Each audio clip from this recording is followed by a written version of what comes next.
नमस्कार शेतकरी मित्रांनो, शेती एक शेती या आपल्या हक्काच्या आणि लाडक्या चॅनलवरती तुमचं मनापासून स्वागत आहे. मित्रांनो, अखेर पीक विम्याच्या प्रतीक्षेत असलेल्या माझ्या शेतकरी बांधवांची प्रतीक्षा या ठिकाणी संपताना दिसतीये, संपलेली आहे. कृषी विभागाने सांगितल्याप्रमाणे थोडा उशीर झाला असला तरी 19 मार्च पासून पीक विम्याचं कॅल्क्युलेशन दिसायला सुरुवात झालेली आहे. आता तुमच्या पिकाचे किती पैसे मंजूर झालेत, तुमचा किती पीक विमा मंजूर झाला, कसा झाला, कोणत्या पिकासाठी झाला, हे सर्व तुम्ही तुमच्या मोबाईलवरती पाहू शकता. आणि तेच आपण या व्हिडिओच्या माध्यमातून जाणून घेणार आहोत की कोणाला किती पीक विमा अखेरी मंजूर झालेला आहे. परंतु त्या अगोदर जर आपण आमच्या चॅनलवरती नवीन असाल तर चॅनलला सबस्क्राईब करा, बेल आयकॉनला क्लिक करा, जेणेकरून अशाच पद्धतीचे नवनवीन व्हिडिओज आपल्यापर्यंत पोहोचत राहतील. मित्रांनो, सध्या पोर्टलवर मूग, मका, उडीद आणि सोयाबीन या पिकांचे कॅल्क्युलेशन अपडेट होते. यामध्ये 2-3 महत्त्वाच्या गोष्टी तुम्हाला दिसतील. सगळ्यात पहिली म्हणजे रक्कम दिसत असेल तर समजा तुमचा पीक विमा मंजूर झालेला आहे. 0 दिसत असेल तर त्या भागात पीक विमा मंजूर झालेला नाही असं समजावं. कॅल्क्युलेशन अवेटेड जर दाखवत असेल तर कापूस आणि तुरीच्या बाबतीत सध्या अवेटेड, कॅल्क्युलेशन अवेटेड असं दिसेल, कारण यासाठी थोडा अधिक कालावधी जाणार आहे. विशेषतः नांदेड, अमरावती, यवतमाळ, धाराशिव, सोलापूर, अहिल्यानगर आणि बीड यांसारख्या जास्त नुकसानग्रस्त झालेल्या जिल्ह्यांमध्ये पीक विमा मिळण्याची सर्वाधिक शक्यता आपल्याला या ठिकाणी दिसून येते. यापूर्वी जाहीर झालेल्या 222 तालुक्यांच्या यादीत शेतकऱ्यांना याचा मोठा लाभ मिळताना आपल्या सर्वांना दिसून आलेला होता.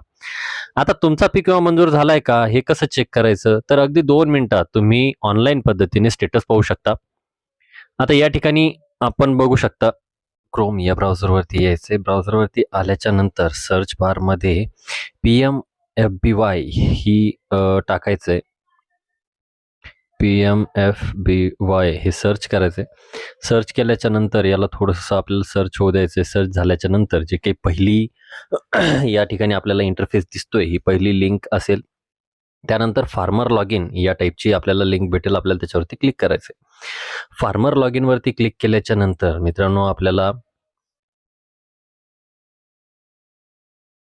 अशा पद्धतीचा इंटरफेस या ठिकाणी आपल्याला बघायला मिळणार आहे. मोबाईल नंबर, आता यानंतर आपल्याला लॉग इन कसं करायचंय, तर जो काही पीक विमा भरताना आपण जो काही मोबाईल नंबर दिला होता, ज्या मोबाईल नंबरवरती आपला OTP आला होता, तो मोबाईल नंबर आपल्याला या ठिकाणी टाकायचा आहे. त्यानंतर हा जो काही कॅप्चा या ठिकाणी आपल्याला दिसतोय तो या बॉक्समध्ये आपल्याला टाकायचा आहे आणि त्यानंतर रिक्वेस्ट फॉर OTP वरती करायचं. आपण 1-2 मिनिटात टाकून घेऊयात. या ठिकाणी आपण माहिती टाकलेली रिक्वेस्ट OTP वरती क्लिक करूया. रिक्वेस्ट OTP वरती क्लिक केलं की तुमच्या रजिस्टर्ड मोबाईल नंबरवरती आपल्याला OTP या ठिकाणी येऊन जाणार आहे. जो मोबाईल नंबर आपण पॉलिसीच्या वेळेस टाकलेला होता तोच मोबाईल नंबर आपल्याला या ठिकाणी टाकायचा आहे. OTP आलेला आहे. OTP आपण टाकत आहोत. OTP टाकल्याच्या नंतर आपल्याला सबमिट करायचं आहे.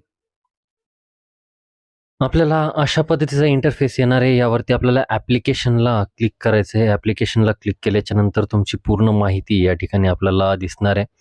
खाली थोडंसं स्क्रोल केलं तर आपल्याला आपल्या सगळ्या गोष्टी या ठिकाणी दिसणार आहेत की तुम्ही कोणत्या शाखेमध्ये किंवा कोणत्या बँकेमध्ये आपण पीक विमा भरलेला होता. त्या ठिकाणी 25 आहे. तुम्ही या ठिकाणी सर्च करू शकता. डिफॉल्ट या ठिकाणी ब्राउझरनी घेतलेलं आहे, बट आपण त्याला सर्च करू शकतो.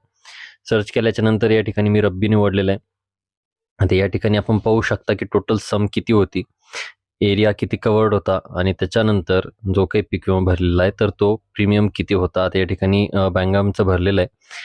या पॉलिसीमध्ये आपण या ठिकाणी पाहू शकता, या व्ह्यू बटनावरती जर आपण क्लिक केलं तर क्लेम डिटेल या ठिकाणी आपल्याला दाखवतात. तर क्लेम डिटेलमध्ये क्लेम कॅल्क्युलेशन अवेटेड अशा पद्धतीचा स्टेटस आपल्याला या ठिकाणी दाखवते.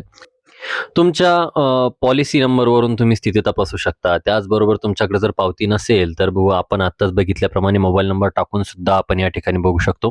त्याचबरोबर जर तुमचं जास्त पॉलिसीला नंबर दिला असेल तर तुमचा आधार कार्ड नंबर टाकून सुद्धा तुम्ही त्या ठिकाणी बघू शकता. तर शेतकरी मित्रांनो, तुमच्या भागात किती रक्कम दाखवते किंवा तुमच्या पॉलिसीला किती रक्कम दाखवते किंवा त्या पॉलिसीला 0 दाखवतंय का किंवा अवेटेड येतंय का, हे आम्हाला कमेंट बॉक्समध्ये नक्की सांगा. माहिती आवडली असेल तर व्हिडिओला लाईक करा आणि आपल्या सर्व शेतकरी बांधवांच्या ग्रुपवरती हा व्हिडिओ शेअर करायला विसरू नका. भेटूया नवीन माहिती सहित, नवीन व्हिडिओ सहित. तोपर्यंत धन्यवाद मित्रांनो.